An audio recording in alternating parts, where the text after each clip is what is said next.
Boa tarde, pessoal. Meu nome é Raul, eu trabalho na Fundação CPQD. A Fundação CPQD é o antigo Centro de Pesquisa e Desenvolvimento da Telebrás, que, na privatização que houve do sistema Telebrás em 98, foi transformada numa fundação privada para trabalhar na área de tecnologia com todos os segmentos de mercado no Brasil, não só na área de telecomunicações. E o nosso grupo, dentro do CPQD, a CPQD hoje tem cerca de 1.000 colaboradores. Nosso grupo é um grupo pequeno, de 30, 40 pesquisadores, que nós trabalhamos desde a década de 80 na parte de armazenamento de energia. Tá? Os últimos 20 anos a gente tem estudado, trabalhado junto com a indústria nacional na área de baterias de lítio-íon, desenvolvimento dessas tecnologias no mercado nacional. Então, vamos falar um pouco sobre a parte de baterias de lítio-íon. O crescimento previsto para essa área tecnológica é, assim, absurdo, principalmente devido à mobilidade elétrica. Os veículos elétricos no mundo eles estão se desenvolvendo num ritmo alucinante. Eu acabei de ver uma notícia agora que, no mês de julho, o market share, ou seja, o volume vendido de veículos elétricos na China, atingiu metade do volume total de vendas de veículos na China toda, que é um número absurdo também. E as projeções indicam que, nos próximos 10 anos, tá, esse mercado vai estar multiplicado por 20, 30. Tá? Então, é uma coisa muito assustadora se a coisa não for tratada adequadamente. E esse crescimento ele vem acontecendo não só na China, mas em todo o mundo, Europa, Estados Unidos. Eles vêm, passo a passo, investindo no desenvolvimento de novas tecnologias, novos produtos. Basicamente, bateria de lítio-íon é uma família de baterias químicas diferentes, todas elas baseadas nos íons de lítio.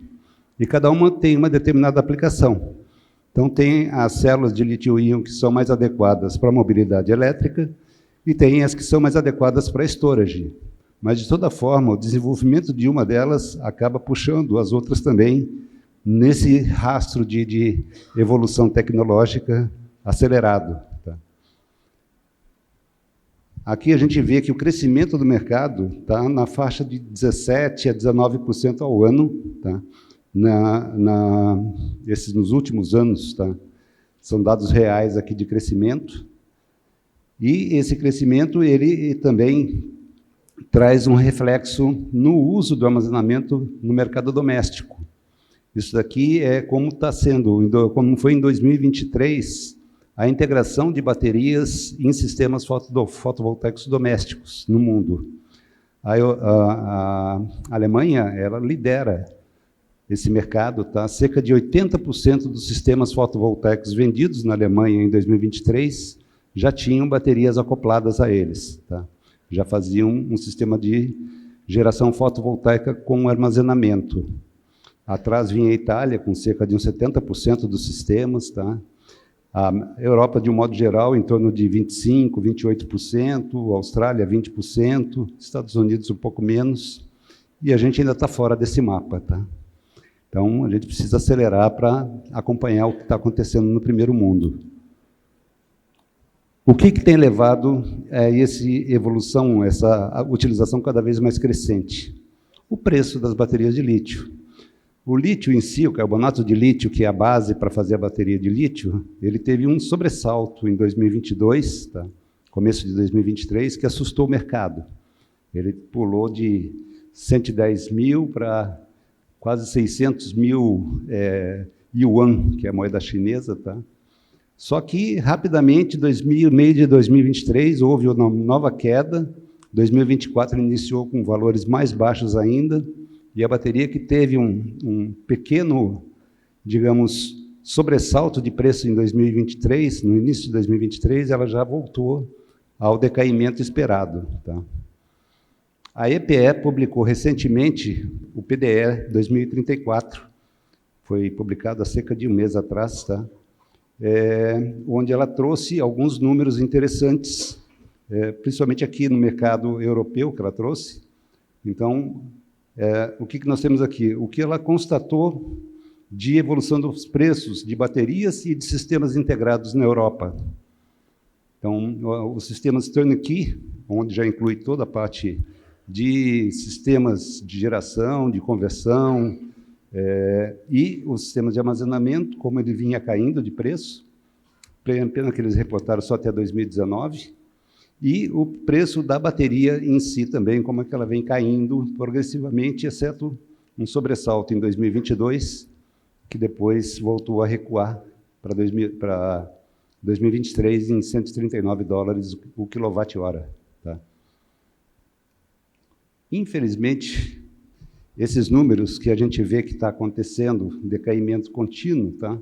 Tanto nos sistemas integrados, como no próprio preço da bateria, o azul que a gente vê aqui é o preço da bateria caindo, e os outros itens são os elementos que compõem um sistema fotovoltaico, aqui para uma planta de 100 megawatt-hora de storage, com 25 megawatts de potência nos inversores. Então, esse decaimento tem sido contínuo, tem sido mantido uma sustentabilidade de queda projetada até 2030, tá? E a EPE, nesse PDE 2034, ela trouxe números que realmente decepcionou o mercado de um modo geral. Ela usou valores de quilowatt-hora baseados em dados que eles levantaram em 2020, 2021 e não atualizaram. Então, quem for pegar o PDE, que é um documento público que está no site lá da EPE, vai ver que eles trabalharam para 2024 com um preço de bateria no Brasil de R$ 4.000 o quilowatt-hora. Qualquer pesquisa que fizer na internet, você vai ver que uma bateria de lítio-íon, você compra ela na faixa de $2.000, $1.800 o quilowatt-hora, menos da metade do valor que a EPE está trabalhando.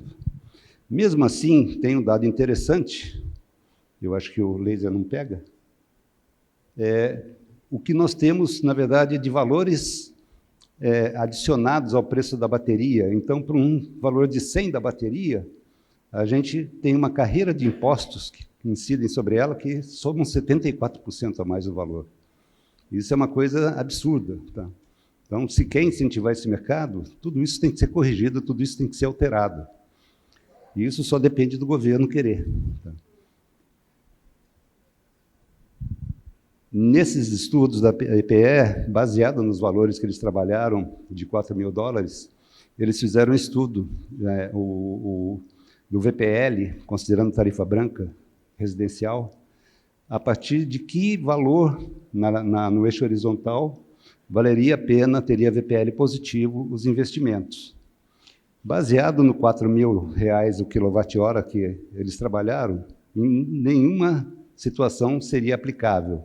Mas se trouxer para o valor de 2.000, tá, que é a realidade hoje, ou até menos, a gente vê que em muitas das distribuidoras no Brasil já tem um VPL positivo, já vale a pena o investimento pelo retorno que você consegue com a tarifa branca.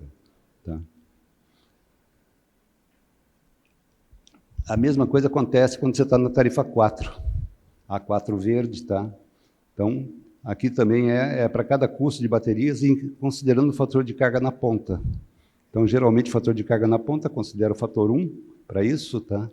Então, você vê que já tem a viabilidade econômica, mesmo considerando em 4.000, já tinha, mas com 2.000, grande maioria das instalações já dão VPL positivo, ou seja, já dão retorno positivo no armazenamento na tarifa A4 verde. Tá? Aqui, só para ilustrar, fiz um compilado dos maiores sistemas de armazenamento de energia que estão em operação no mundo. Tá? São os BESS, os Battery Energy Storage System. A gente vê aqui que os Estados Unidos é que domina o mercado. Os grandes maiores, que estão na faixa de 3,28 gigawatt-hora de energia, tá? Monstruosidades. 3,2, 3,0, 1,6, 1,4 giga, está tudo lá nos Estados Unidos. E continuam instalando cada vez BESS, cada vez maiores, Califórnia, Texas, Arizona. Tá? A gente vê que tem outros países, Emirados Árabes, Chile. O Chile tem plantas enormes. Aqui já ela ativou uma bateria de 638 megawatt-hora recentemente. Tá construindo mais 2 ou 3 enormes, gigantescas, para estabilizar o grid. Mas a gente vê que a grande maioria é lítio-íon. Só que tem algumas outras tecnologias também presentes nesses sistemas. Então, storage não é só lítio-íon. O storage tem, por exemplo, aqui as baterias de sódio e enxofre. Essas baterias elas têm uma característica completamente diferente.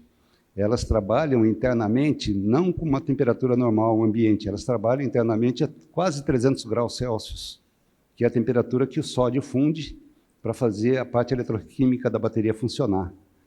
O problema dessa bateria é que ela, basicamente, depende de um componente que é uma cerâmica, que é fabricado e patenteado por um único fabricante, que é a NGK, que fabrica aquelas velas de carro, vocês devem lembrar da NGK. Então, por isso, essas baterias não conseguiram penetração no mercado por falta de concorrência para reduzir os custos de desenvolvimento dessas células. Tá? Mas elas são células extremamente confiáveis, têm sido utilizadas, provavelmente quando a queda da patente acontecer, vai ser uma tecnologia que vai surgir com força. Ela tem um problema de não ter tanta densidade de energia, então é uma bateria que não vai servir para carro, porque ela vai ser pesada, ela é maior, bem menor que a chumbo ácida, mas não tão pequena quanto uma lítio, pequena em termos, né? Porque essas baterias são containers, são centenas de containers que compõem esses sistemas. Mas aqui a gente vê outras tecnologias que a gente tem visto aparecer no mercado. Isso é uma bateria que trabalha com eletrólitos líquidos, é as baterias de fluxo. Tá? Então, aqui uma bateria de vanádio, com fluxo de vanádio. Também é fase pré-industrial. Então, essas baterias elas estão se estabilizando agora para entrar em produção. E, por último, uma outra tecnologia que tem surgido com muita força recentemente, inclusive essa é uma tecnologia que vem para competir com a lítio-íon, que é a sódio-íon. A sódio-íon é uma tecnologia exatamente igual à de lítio-íon, só que ele troca o lítio por sódio. O sódio é um elemento muito mais abundante na natureza, é o sal de cozinha, não tem problema de disponibilidade no mundo.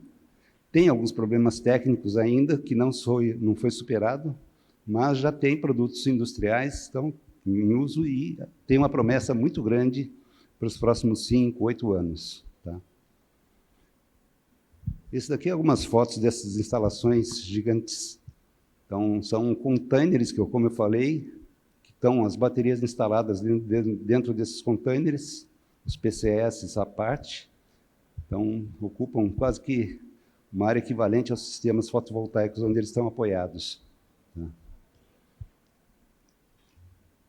Aqui no Brasil, a gente teve, em 2022, uma grande notícia que foi a permissão pela EPE e pela ONS de instalação de um grande BESS na planta, lá em Registro, uma subestação da CETEP de transmissão. Então, a gente está com esse banco de baterias lá, de 60 megawatt-hora, 30 megawatt em operação desde dezembro de 2022. Tá? Lá no CPQD, a gente está com um projeto acompanhando a operação desse BESS, está comportando muito bem. Então, a gente espera que essa experiência aqui no Brasil seja replicada e aumentada. Tá? Aqui, no caso, ela teve uma necessidade pontual. O que levou à instalação desse BESS? Nessa região lá de Registro, que é uma região litorânea, no sul do estado de São Paulo, nas épocas de final de ano, festas, carnaval, a demanda de população flutuante provocava blackouts na região. O sistema elétrico não comportava. Então, e eles tinham um problema que as linhas de transmissão passavam por áreas de proteção ambiental e não podiam ser ampliadas. Então, ali, a única opção que eles tiveram foi colocar um sistema de armazenamento para poder suprir essas demandas de pico no sistema elétrico. E tem funcionado muito bem. Tá? Indo para os sistemas menores, os domésticos, os comerciais e de pequenas indústrias, a gente já tem, todas essas baterias estão disponíveis no mercado brasileiro. Tá? Então, aqui a gente tem vários fabricantes, vários distribuidores trazendo. A maior parte são produtos chineses, tem alguns que foram desenvolvidos aqui no Brasil, como o da PHB, tá? Então, mas já estão... É só entrar na internet que está lá a bateria de 48 volts, 100 ampere-hora, por 8 mil, 9 mil, 10 mil reais. Tá? disponível para integração. Normas, no Brasil, a gente tem uma série delas já publicadas, tá, pela ABNT. Então, toda a parte normativa para essas baterias já estão bem estabelecidas no Brasil. A maior parte delas são normas baseadas nas normas europeias, que o Brasil é signatário da IEC.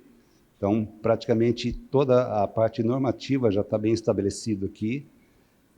Temos ainda normas de baterias de grande porte em elaboração, as baterias que vão para fazer sistemas de suporte de rede, tá?